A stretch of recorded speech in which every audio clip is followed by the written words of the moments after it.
हिमाचल प्रदेश में जिस तरह से कोरोना के मामले बढ़ते जा रहे हैं, उसको देखते हुए अब और भी बंदिशें लगा दी गई हैं। शिमला के डीसी आदित्य नेगी ने कहा कि जिस तरह से कोरोना के मामले बढ़ते जा रहे हैं, उसको देखते हुए अब शादियों में अब 20 लोग ही शामिल हो पाएंगे। यदि कोई भी व्यक्ति इसकी उल्लंघना करता है तो उस पर प्रशासन की तरफ से कार्यवाही की जाएगी। आदित्य नेगी ने कहा कि गाँव में भी पंचायतों के प्रधानों को शादियों पर नजर रखने के आदेश दे दिए हैं। उन्होंने कहा कि अभी तक जो भी परमिशन दी है उसमें भी बदलाव किया गया है। साथ ही अभी तक 1300 लोगों ने शादियों की परमिशन ली है। साथ ही उन्होंने कहा कि जो 72 घंटे के अंदर हिमाचल आकर जाता है उसे कोई भी नेगेटिव रिपोर्ट की जरूरत नहीं है। उन्होंने कहा कि शिमला में अभी तक दुकानों को बंद और खोलने के लिए कोई भी समय प्रशासन ने निर्धारित नहीं किया है। यदि कोई जल्दी दुकान बंद करना चाहता है तो कर सकता है।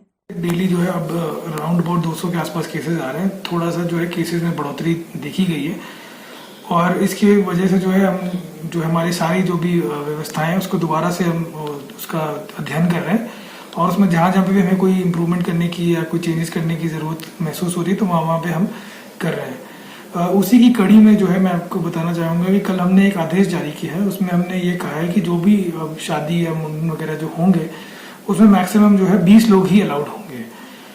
उसके अलावा जो है हमने ये कहा है कि उसमें जो है जो कम्युनिटी धाम होता है, कम्युनिटी लंच वगैरह जो होता है वो अब नहीं आयोजित होंगे। उसके अलावा जो डीजे वगैरह का जो होता है कार्यक्रम वो भी नहीं होगा।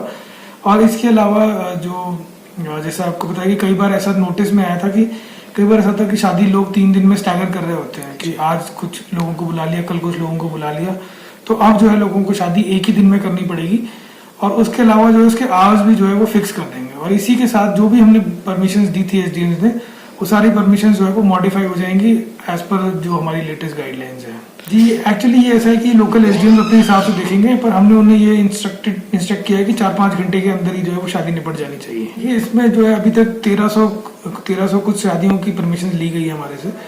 तो इसमें जो है डेली बेसिस पे चालान काटे जाते हैं, वो डेटा जो है अभी कंपाइल हो रहा है। जी देखिए ऐसा है कि जो हमने ये निर्देश पहले ही दे रखे थे कि जो भी लोग शादी करेंगे तो परमिशन लेके शादी करेंगे। दूसरी बात ये है कि शादियों में जो है हमने ये निर्देश दिए हैं कि हमारे जो एसडीएम्स हैं, तहसीलदार हैं, बीडीओज हैं, उसके अलावा जो पंचायत के प्रधान प्रतिनिधि वगैरह हैं वो लोग वहाँ जाएंगे और उसकी चेकिंग करेंगे। तो वो डेली बेसिस पे वो चेकिंग करते हैं और चेकिंग करके जो है यहाँ पे हमारे पास रिपोर्ट आती है कि वहाँ पे कितनी शादियाँ चेक की गई और वहाँ पे क्या पाया गया है। सर एक चीज गाइडलाइंस ये हैं कि जो भी 72 घंटे के अंदर आके वापस चला जाता है तो उसकी आरटीपीसीआर नेगेटिव रिपोर्ट की जरूरत नहीं है। तो फिर गाइडलाइंस के हिसाब से ही जो है इसमें काम किया जाएगा।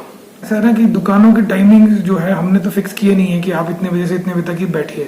अगर कोई बंद करना चाहता है तो वो बंद कर सकते हैं और अगर किसी को ये लगता है कि ग्राहक नहीं आ रहे तो वो 5 बजे, 6 बजे, 7 बजे जब भी उनको उचित लगता है तब वो बंद कर सकते हैं। इसमें प्रशासन की तरफ से किसी अनुमति की या प्रशासन की तरफ से कोई आदेश की जरूरत नहीं है। इसमें ई पास का जो है गवर्नमेंट ने एक पोर्टल बनाया है, उस पोर्टल पे आप जाके उसमें अपना नाम, पता और आपका पूरा डिटेल्स उसमें आपको देना पड़ेगा। उसमें जो है एक पास पे जो है 2-3 लोगों को आप कर सकते हैं, पर उसमें कई बार कुछ इश्यूज आ जाते हैं।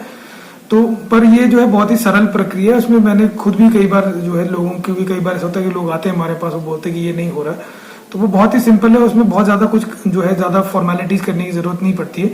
उसमें जैसे आपको एड्रेस प्रूफ वगैरह और आपके आइडेंटिटी प्रूफ वगैरह अपलोड करनी पड़ती है, तो वो बहुत ही सरल है। उसमें मतलब ऐसा कोई उसमें कॉम्प्लिकेटेड नहीं है। कोई भी सिंपल आदमी जो मोबाइल यूज करता है, जो इंटरनेट यूज करता है, वो भी उसको बड़े आराम से भर के सबमिट कर सकता है। PLTV के लिए शिमला से पुष्पेंद्र की रिपोर्ट।